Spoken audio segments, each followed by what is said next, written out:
Dans cette troisième édition de Neuropsychologie et troubles des apprentissages, le lecteur trouvera des repères précis quant aux conditions du diagnostic et de l'évaluation du handicap dans les situations de 10.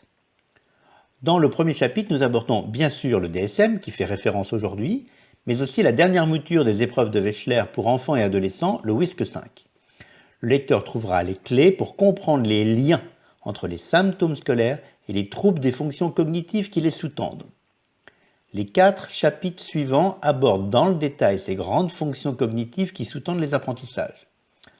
Fonctions de communication orale, fonctions gestuelles et visuospatiales, fonctions mnésiques, fonctions attentionnelles et exécutives. Pour chacune de ces grandes fonctions, définition, développement typique et troublé, signes cliniques, diagnostics et enfin repères thérapeutiques sont successivement abordés. Dans les 2 derniers chapitres, les conséquences scolaires dans les grands domaines que sont le langage écrit et les mathématiques seront déclinées avec le même plan. 5 nouveaux films illustrent ce nouvel opus et viennent enrichir les 15 films que nous avions mis précédemment à la disposition de nos lecteurs. Pour que ce livre reste le repère que les professionnels de terrain et les étudiants attendent, nous avons inclus des références bibliographiques récentes.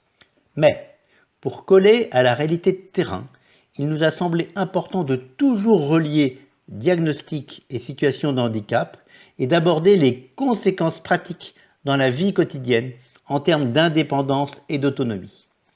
Nous souhaitons que ce nouvel ouvrage vous apporte l'essentiel en termes de compréhension des situations de troubles spécifiques des apprentissages dans le cadre des troubles neurodéveloppementaux, mais surtout qu'il soit un support pour mettre en œuvre des projets thérapeutiques adaptés qui aident véritablement les jeunes ainsi que leur entourage.